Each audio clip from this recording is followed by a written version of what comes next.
आप सही कह रहे हैं स्वामी जी। एलोपैथी में आप कितने भी कोशिश कर रहे हैं लेकिन पूरी तरीके से डाइजेशन इंप्रूव करने का कोई इलाज नहीं है। वहीं अगर आयुर्वेद का रास्ता अपनाया जाए तो इसका इलाज हो सकता है। हर परंपरा का सम्मान होना चाहिए, यही हम इस कार्यक्रम में भी लगातार कहते आए हैं। स्वामी जी, पूरा शरीर कहीं ना कहीं कंधे और रीढ़ पर टिका हुआ है। रीढ़ से जुड़ी हुई कई परेशानियों का सामना करना पड़ता है, उसके लिए कोई खास योगाभ्यास आज आप सिखा दें। तो अब ये जो हम अर्ध मत्स्येंद्रासन, वक्रासन, गोमुखासन बता रहे हैं, अब यहाँ से रीढ़ की हड्डी का शुरू हो जाएगा। इसकी भी बहुत बड़ी भूमिका है।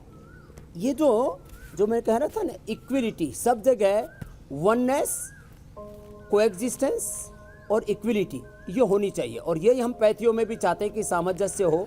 और अब मैं ये जो बात बता रहा हूँ, आपने जो प्रश्न पूछा, स्ट्रक्चरल इम्बैलेंस के ऊपर पूरी दुनिया में बहुत काम हुआ है। अब उसमें मेरुदंड, रीढ़ की हड्डी, इससे तो सब कुछ जुड़ा हुआ है। माने central nervous system, peripheral nervous system, उससे हमारा ब्रेन, हमारा पिट्यूटरी पीनियल ग्लैंड, हमारा हाइपोथैलेमस सिस्टम, उसके साथ हमारे सारे हार्मोन्स, सारे केमिकल्स, सब कुछ जुड़ा हुआ है। इसके लिए रीढ़ की, अभी देखो एक स्ट्रक्चरल बैलेंस के ऊपर नाभि पर बात कर रहे थे हम, उसके ऊपर अंत में फिर आएंगे।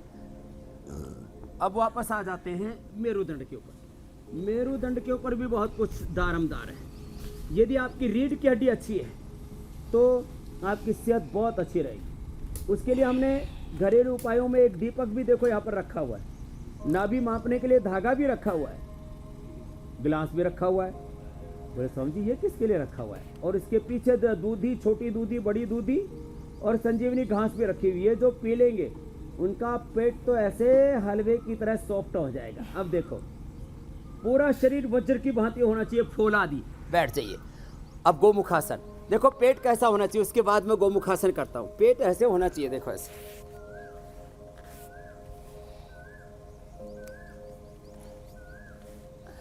हलवे की तरह, और शरीर ऐसे वज्र फौलादी होना चाहिए। आपने देखा ना, मैंने 20-20 किलो के मोगरी जो है भुजाओं पर डाली हुई है। तो बाएं पैर नीचे, दाएं पैर ऊपर। गोमुखासन से लेकर के अब मकरासन, भुजंगासन, सलभासन, धनुरासन, मरकटासन तक करवाएंगे। फिर उसके बाद ये सारे स्ट्रक्चरल इम्बैलेंस के लिए आज के अभ्यास, और 10 सेकंड से लेकर के एक आसन को 10 मिनट तक किया जा सकता है। सामान्य अवस्था में 2 मिनट करने से ही 99% लोगों की समस्याओं का समाधान हो जाता है। जिनको कोई भी इनक्योरेबल डिजीज हो, जेनेटिक डिजीज हो, उससे पार पाना हो, पार जाना हो, तो फिर 2-2 मिनट से आगे बढ़ा के 5-10 मिनट भी कर लें लंबे श्वासों के साथ। स्वामी जी, ये गोमुखासन ऐसे एक तरफ से, फिर दूसरी ओर से। और आज हम ये भी बताना चाहते हैं कि जिनको लेडीज को ब्रेस्ट का पूरा विकास नहीं होता है, भस्त्रिका अनुलोम विलोम तो करें, शतावर चूर्ण खा लें तो बॉडी की शेप बहुत अच्छी रहेगी, ब्रेस्ट पूरी विकसित होगी, कोई भी उनके भीतर कुंठाहीन ग्रंथि कॉम्प्लेक्स नहीं होगा।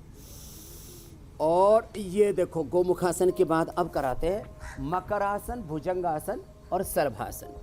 और पुरुषों को अश्वगंधा, शतावर, सफ़ेद मूसली, कोंच के बीज हम बताते रहते हैं। सब मिला करके सब 1-1 ग्राम लिया तो 1 चम्मच सुबह, 1 चम्मच शाम, और इससे इतने बलवान बन जाएंगे।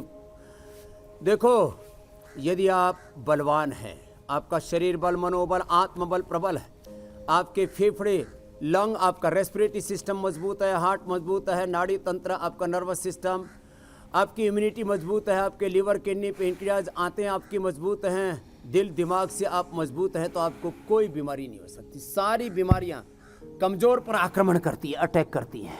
बिल्कुल। तो भुजंगासन